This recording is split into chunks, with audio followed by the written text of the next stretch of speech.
Happy Friday. I am here to share the blog post from my website, tracygimple.com, and this is called When Grace Interrupts My To-Do List.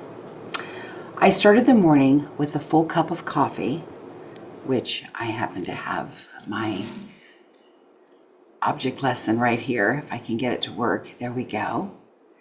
And a long list of things that I hope to accomplish. There's always a list, right? Everything was neatly written out, with each task lined up like soldiers ready for inspection. It felt satisfying to see the day mapped out. I hope you can relate. We have a plan. I thought if I could just move through these one by one, I will finally feel on top of things. But then came the interruption. Not a small one either. The kind of interruption that cannot be shoved aside. The kind that forces you to stop and rethink the entire day. In an instant, my carefully planned schedule was no longer possible. At first, I felt the frustration rise. A list makes me feel in control. And losing that control made me feel like I had failed before the day had even begun. It took me a while to realize the interruption itself might be the lesson. Maybe God was reminding me that His grace is not tied to how many things I cross off a list. And I'm going to just stop for a moment from my reading and say that this is sometimes how the Lord does, in fact, speak to us and protect us from things and help us to stay on the right path or get on the right path by interrupting. And interruptions can be anything from a family crisis to a sickness to a phone call to an emergency email or text message from a client or a family member. Things in this life just don't always go as planned, but we serve a God who has perfect control over every day and every situation. Paul learned this too when the Lord told him, "My grace is sufficient for thee, for my strength is made perfect in weakness." Paul stopped measuring himself by what he could accomplish and started resting in the sufficiency of Christ. Again, I'm going to stop my reading to share with you that just this past week, I had a plan. I knew what I needed to get done. I had my list. I'm working on my book. I'm taking care of my clients, all the things. And somehow I ended up getting sick. Wednesday, I was doing pretty good. And then come Wednesday afternoon, I started to get very sick to my stomach and had to go take a nap. And I was supposed to teach Bible study at our church Wednesday night. And I didn't know if I was going to be able to. And I was very frustrated because I had wanted to take some extra time to prepare for that study. I had the plan, but I got sick. So I didn't eat any dinner. And I went ahead and taught the Bible study. And the Lord gave me grace, and it ended up being okay. I got home, I ate a little something, still nauseous. Yesterday, which was Thursday, I was a little sick most of the day. I was able to eat a little bit, kind of one of those chicken noodle soup kind of days. And then I started to feel a little bit better. And by last night, I was pretty much recovered, and today I feel all right. The reason I share that is because in the middle of that, I was getting very frustrated. And I prayed, I said, Lord, I don't want to be sick. I don't have time to be sick. I've got things to do. I had a meeting yesterday with a potential client, and I really wanted to show up for that. And because I didn't feel well, I was like, well, we're just going to do this meeting and hopefully it goes as good as it can. And I don't know what the result of that will be. They seem to be very happy with what I shared, but I did the best I could. And in these circumstances, that is all we can do. And that's all the Lord wants us to do. But I was frustrated, and the Lord gave me this scripture again and reminded me that Paul had things within himself. We don't know for sure what this is. I thought, isn't it so smart of the Lord, so much wisdom to not tell us what it is? Because it can be anything that applies to your life or to my life. But his grace is sufficient. And he reminded me of that when I was not feeling well and frustrated about all the things I couldn't get done. I couldn't even get the bills paid. I was just too sick. And, it was the 1st of October. I had things to do, had reports to send out, just so many things. But did I make it? Is it okay? Yes. On the other side of it, I'm a little tired, but other than that, I'm good. So his grace was sufficient and will continue to be sufficient. Let's go on.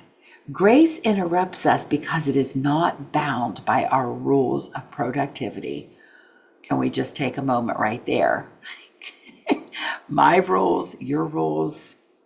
Grace steps in and says, you know what? You need a little bit of this right now. We want tidy rows of progress. Oh, yes.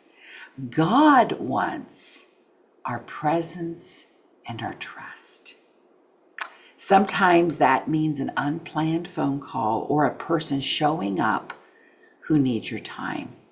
Sometimes it is your own body reminding you that rest is necessary. There we go.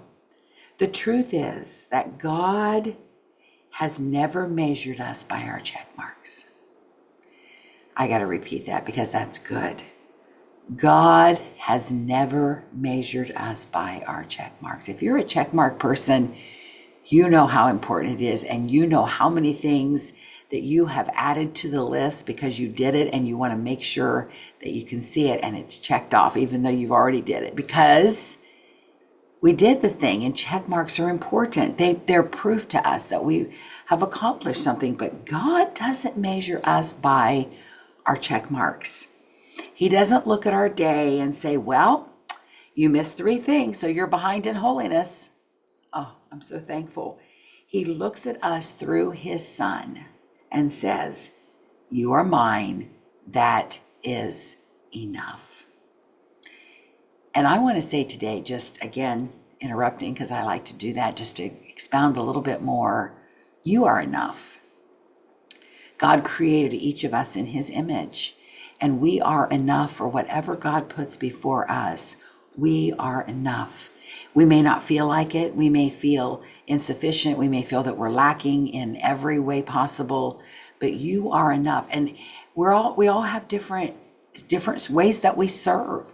You might be a pastor of a church of 2,000 people. You might be the leader of a ladies' Bible study group of 10 women. You might just be a good friend. You might be a support person. The Lord knows we need more support people.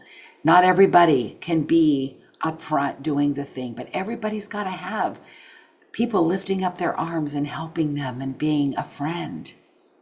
If you're a friend, a good friend to one person today, you're enough. You just walk in the path that God puts before you and to the best of your ability, and God will take care of all the rest. Don't compare. We're told that it's not wise to compare ourselves to one another. So I don't care what it is, our looks, our finances, our education, our to-do list, you are enough. That day, going back to my day, the interruption shifted my perspective. Sure, I still had tasks waiting, but the pressure to prove myself by finishing them was lighter. Because once we remember and once we realize that I am not serving the to-do list, I'm actually only serving him. And I serve other people as I serve him. but I'm going to answer to Him. And so the list doesn't become quite so important when I remember the big picture. I remembered that grace is not just a concept for salvation, but a daily rhythm. Wow. Every day, every single day, are we living in grace? Are we walking it out every single day? It allows space for life to unfold. And when I say unfold, that means we don't always know what's going to be on the other side of that. Even when it collides with our plans. Boy, we make the plans, don't we? I'm a big plan breaker, for lack of a better way to say it. My husband is a planner. I'm a little more spontaneous, and he wants to have everything planned out day by day. This is what we're doing. And I'm over here going, well, we'll see. And then the day comes and I may or may not be up to the task or the journey or whatever the thing is. But then on a day when there isn't anything planned, I might say, hey, let's go do this and that and the other. And he just gives me the deer in the headlights look, like, we can't just go do something spontaneous. And I'll say, yes, we can. So we're all different in that way. But it's important to remember that life will unfold. Things will change. Things will happen. Our plans will get messed up because that's just life. The list will always be there. It will. I mean, I have a list every day. I've tried every kind of list there is, every kind of software, every kind of app. I've done it all. There will always be a list. But God's grace is what carries me through the days when it gets finished and the days when it does not. A few years back when I started my digital marketing agency, there were times when I became very frustrated. And my daughter and I had a conversation one day. And she said, remember, this is God's business, not yours. I never really wanted to be a business owner because it's hard and you got to deal with stuff and people and taxes. But you know what? When things get hard, I say, Lord, it's your business. And when I remember that and I give it back to Him, the weight is off. This book that I'm writing, I'm so excited about it. Samara's Alabaster Box, her journey. God gave me this. I have no doubt. I mean, I've always wanted to be an author, but I didn't think that I could ever do it. I never really felt the what am I going to write about? God gave this to me. God gave me this story, and I'll share that with you on another episode here. But I just wanted to share with you today about grace, because His grace is sufficient no matter what you are going through. And if we go back to that verse, I'm going to go back to that verse because I want to remind us of something here. I'm reading this off of my phone.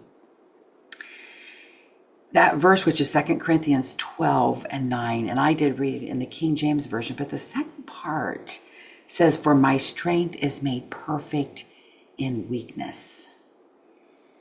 I know that I certainly have a list of weaknesses, and I'm sure that you could probably think of one or two in your own life.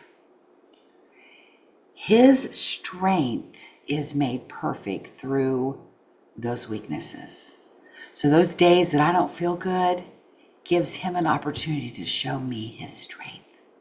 Wow, think about that. We could, like I said, we compare ourselves to others sometimes, and we think about, well, yeah, but they look better, or they do better, or they have more money, or they're smarter than me. Goodness gracious, how many people are smarter than me? Like most people. But at the end of the day, God can take my weakness, and that can become the strength through which He can use me. And I can't make it without His strength. I wouldn't want to live this life without Him. So be encouraged today. His grace is there for you. He loves you so much. And I'm excited to share. I hope this has been a blessing to you. Please leave a comment. Let me know your thoughts. Take care, and we will see you next time.